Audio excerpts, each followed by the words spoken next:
pay you no heed because right now it's not nighttime. It's actually the middle of the day. So I should actually give you guys unlimited sight. Hey, let me do that.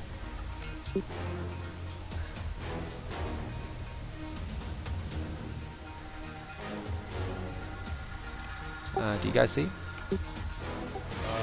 Yep. I just see them on the dark, or like the normal lunatic.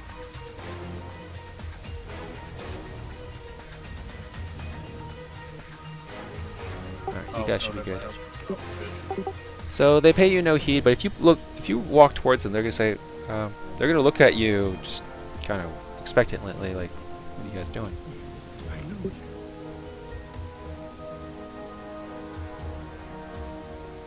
Are you saying that to me, Meliodas, or? Oh, the guys from Skyrim. Jaya would just sort of nod at them, and then head back this way, probably.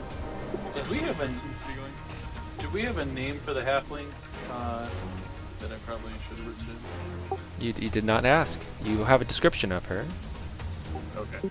I'll just go up to one of the guards and be like, "We are looking for an agent of the Empire, a halfling who is said to help us at the behest of Sergeant Grant." You say that to them, and they say, "Look inside." These guys are a bit gruff and a bit, they're a bit careless as guards. But they, point you inside. Jaya, Melanitis, Whisper, Olaf, and you're about to enter. You clearly see the halfling that was described by Sergeant Grant. You also see Uther and another guardsman in that room. They're kind of lounging around, sitting, drinking some water. Jaya, as you enter, Uther recognizes you, and he starts to get angry. Jaya just stands her ground, just looking at him.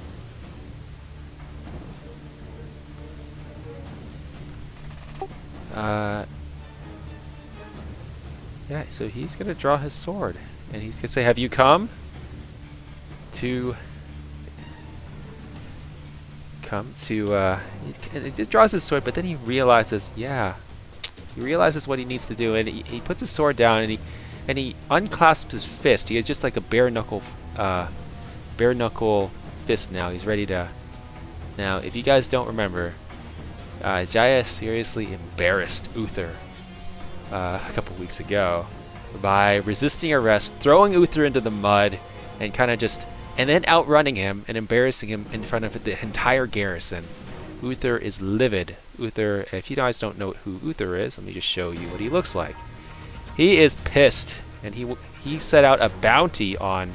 He didn't put down the bounty, but he convinced the judge to set a bounty on Jaya, and he'd be willing to drop the charges if he could punch Jaya in the face. But otherwise, it's a handful of silver. You're gonna need to roll, Jaya, if you're gonna pay the silver. Otherwise, he's gonna punch you in the face. I mean,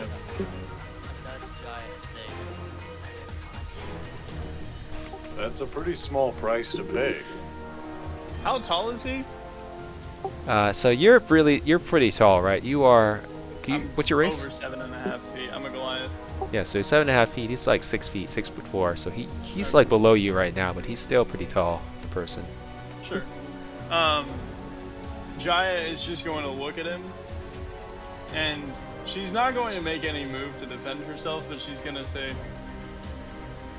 "After your embarrassment, the way that you wish to reconcile that is to punch a person who is unallowed to defend himself?"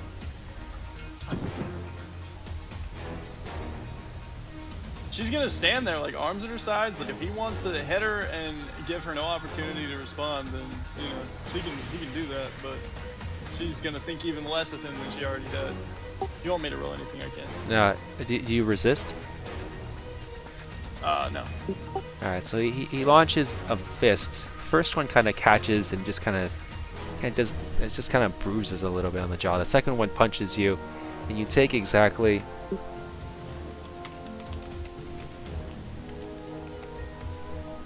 You take exactly 5 damage, a measly amount, as that fist impacts your jaw. After that, seeing that you are so stubborn and so doggedly opposed to giving any ground. Uther is just gonna say, "What's done is done." But it's Can I clearly try to he's catch- Sorry. you're gonna try to catch the blow. I want to catch his second blow. Because he said he wanted to punch me once. Yeah. Okay. Well, the first blow kind of like just kind of glanced off his jaw, and the second one, if you're gonna try to catch it, then roll athletics. Okay. And I mean, I understand it's probably a ridiculously high AC, but I want to try.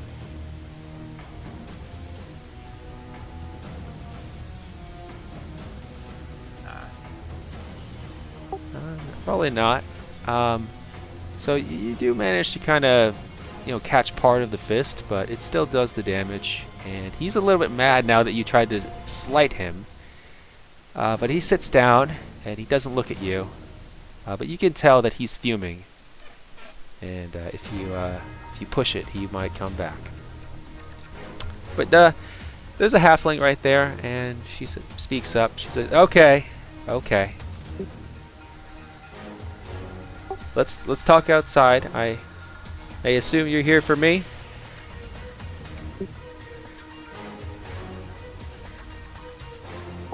My name's Gwen. Gwen Havishfield. And you?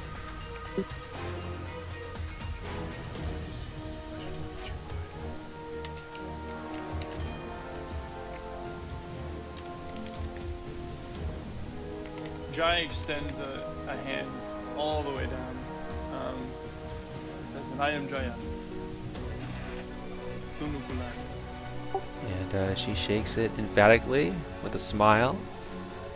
She'll say, welcome to Woburn. The captain over there, ignore that lord. He's stuck up, but he's a good orc. He's a good half orc, but he's just very stubborn. You're here for the Catacombs with Sergeant Grant?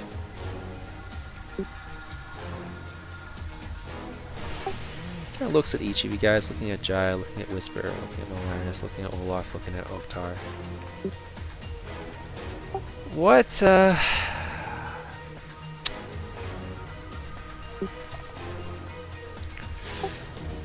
why are you guys doing this?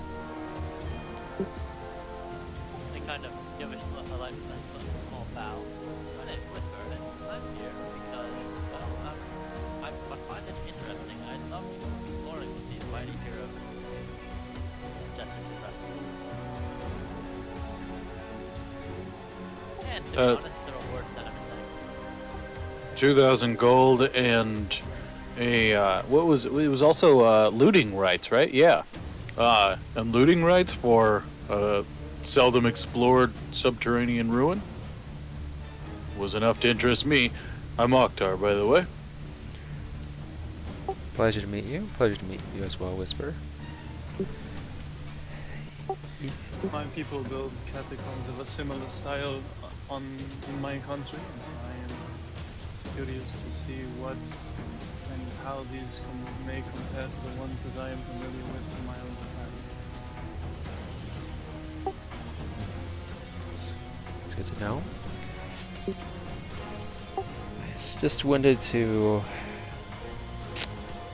You may or may not know, since some of you look exotic and not native to Torrent.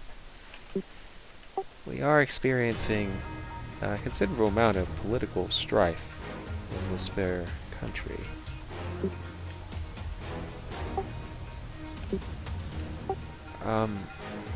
Well,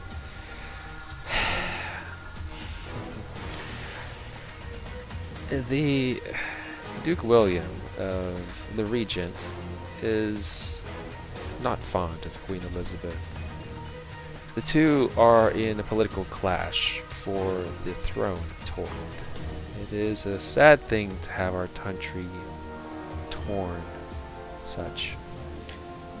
And it is the fear of many in Woburn that this political strife will soon encompass the city and much of the countryside. We have learned through one form or another, she's being deliberately vague at this point, that agents of their city, of the two factions, are making overtures to each of the cities, each of the counties, each of the governors for loyalty to their cause. And I wanted to make sure that this party here is not participating in that. Well,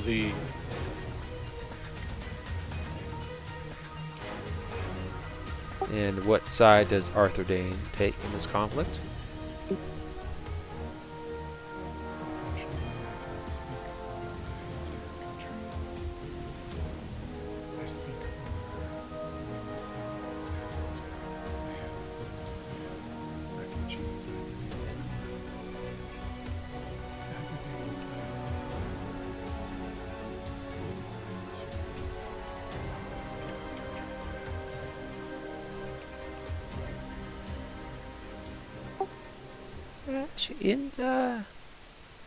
Gwen is going to consider your words, but she's not going to say anything.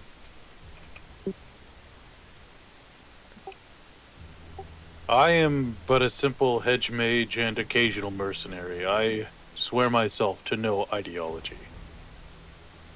If that eases your worries. Olaf will also chime in there and say, I am just a simple adventurer, looking for the rewards. I take no sides with the political goings-ons. I too am a simple man. I enjoy a good drink and a chance to have some fun. And this looks like a chance to have some fun, and so I'm along for the ride. You may think so, but circumstances say it differently. Several weeks ago, your party, and she points directly at Jaya, point directly at Melanidas, points directly at Olaf, points directly at Whisper, and by association, Oktar, she points at you, revealed a series of politically damaging items, and then revealed them to Woburn, to our authorities.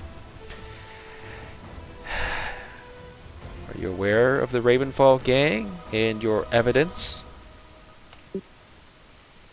And the evidence, if you go onto the items tab and you take a look at the rewards, you gave them all of those items, except for the book of poetry and songs, which Katsarchi has.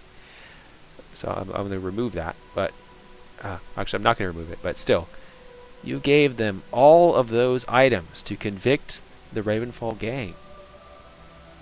I want you to know that.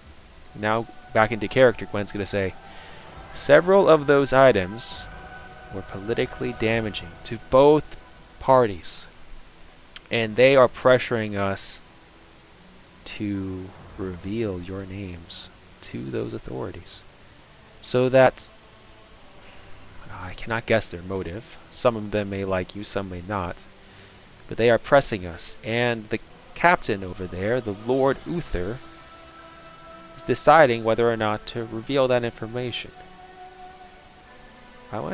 This quest into the Catacombs has political and economic ramifications for Woburn. It will decide the future of our farms in the Halflings suburbs, which are out there, pointing to the north. It'll decide the future of the dwarvish expedition, to the mines, for the Iron League. I just warn you to be careful.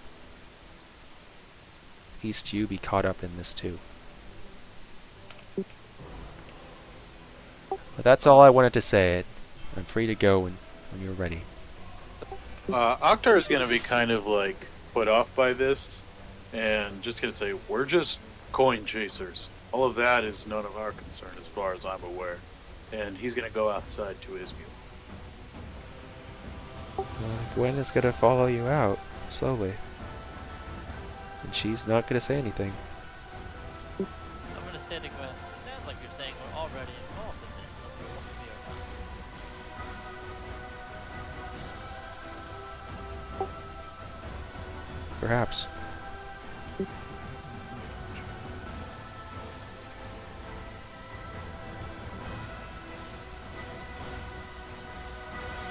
Gotcha.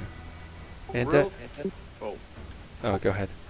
I was gonna say, real quick, do I know about how common the legend of the Apex of Conjunction is? Like, do I suspect that they might think it's this staff as well? Or are they just after the staff and it's matching my description, so I'm interested? Okay, so how would you know if they're after the compact? So you want to know what's your like- question? Is the legend of this staff, like, widespread enough in, like, historical or arcane circles that I think that they're after what I'm after, or they heard the legend of a really gnarly looking staff down there and they really want it? Okay, I see what you're saying here. Give me a second. Give me a history check. You got it.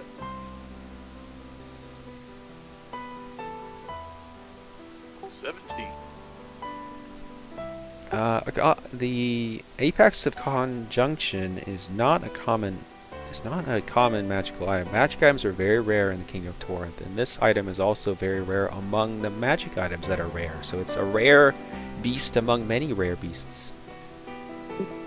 Okay, so we'll just want to clarify in my own sense, like, how I'm viewing this. So they might not even know what they've stumbled across, in my mind, or potentially stumbled across,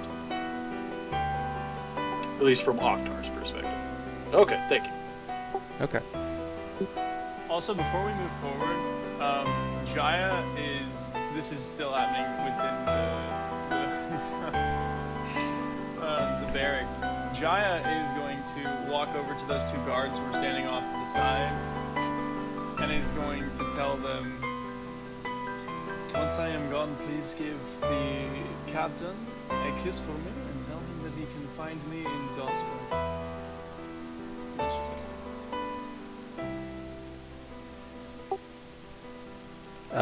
The guards look at you, and they look at each other, and they chuckle to each other.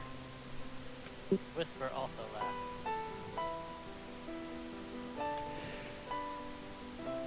Okay, you're gonna say when there's a quiet time.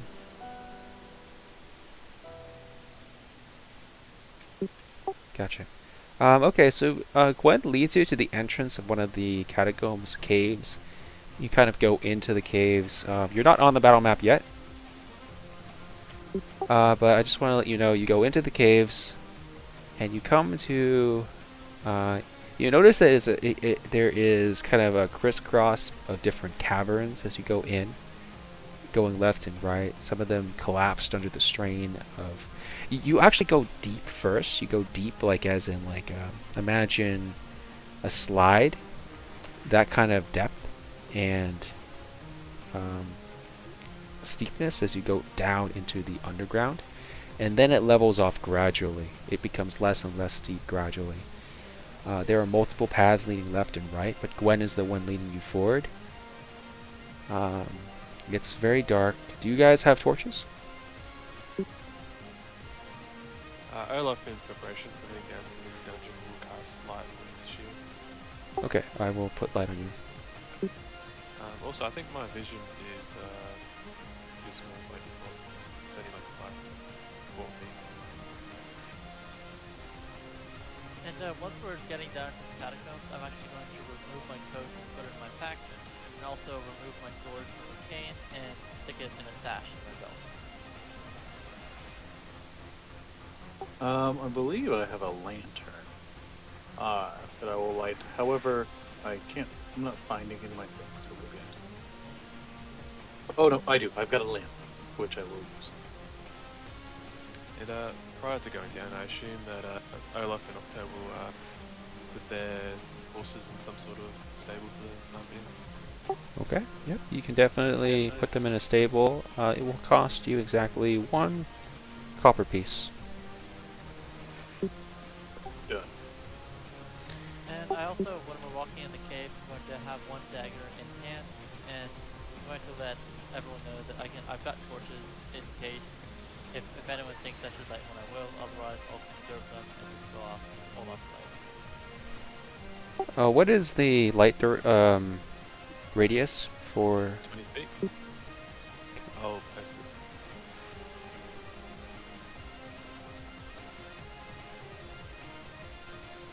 Feet right, 20 feet deep. I should say 40 feet.